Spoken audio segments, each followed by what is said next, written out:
وسهلا فيكم بحلقتنا لليوم. اليوم رح نحكي عن حجر اللؤلؤ يلي تميزت فيه الملكة إليزابيث، لبسته برقبتها. اللؤلؤ يعد من الأحجار المرغوبة بالمشرق والمغرب من الهواة والمتخصصين بجمع الأحجار. تاريخياً كان محط نظر الملوك ويلي عنده مناصب عالية بالمجتمع.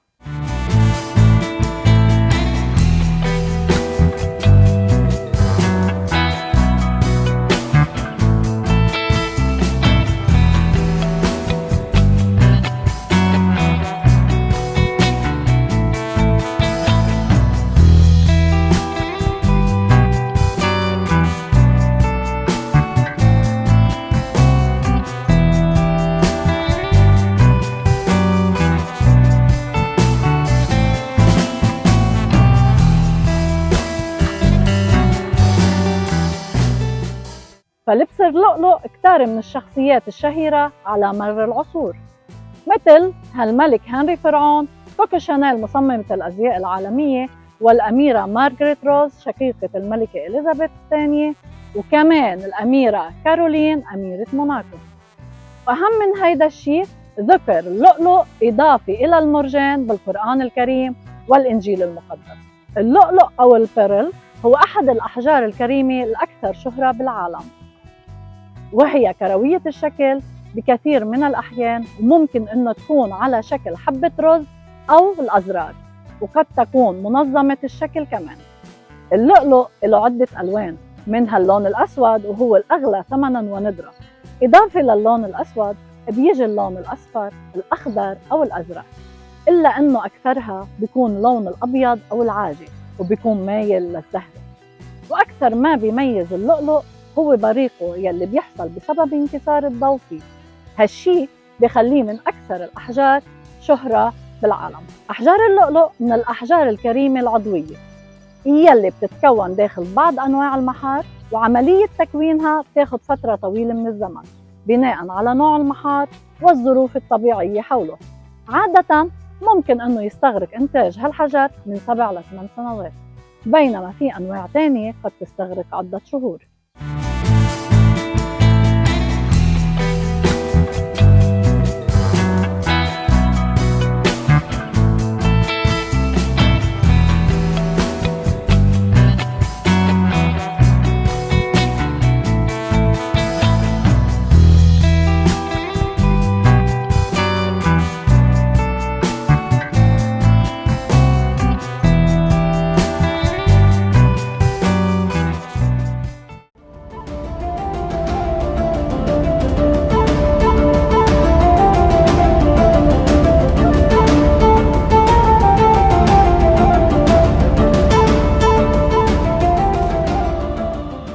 الحجر الجميل تم استخراجه من الخليج العربي والبحر الأحمر بمنطقتنا العربية، إلى جانب العديد من الأماكن حول العالم يلي بيتوافر فيها ظروف نمو المحار.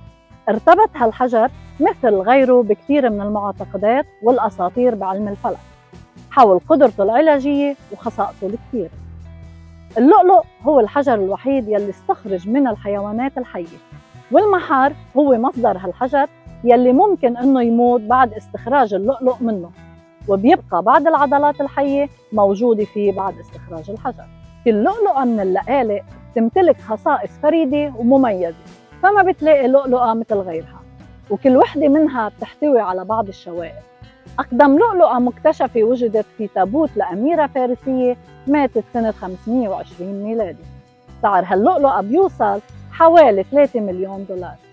وأغلى لؤلؤة مصنعة في العالم هي لؤلؤة جمال المحيط، بيوصل سعرها ل 139 مليون دولار. أما عن فوائد اللؤلؤ بحسب المعتقدات السائدة فهو بيعالج السعال الديكي وواقي ضد الحسد.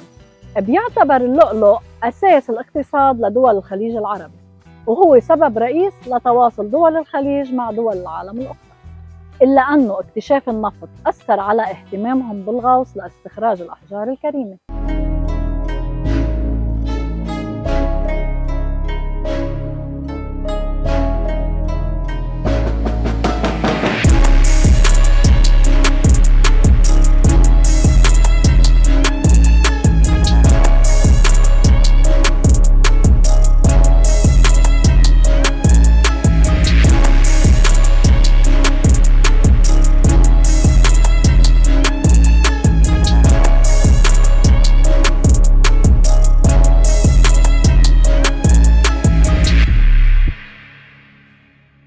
البحرين من الدول يلي بتشتهر باللؤلؤ النادر والثمين.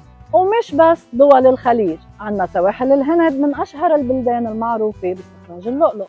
كمان عنا أمريكا، سواحل الصين، اليابان وبعض الدول الأوروبية.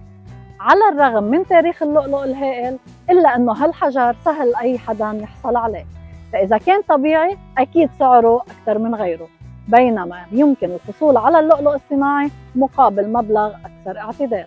ولهون بتكون خلصت حلقتنا معكم لليوم، إلى اللقاء بحلقة تانية.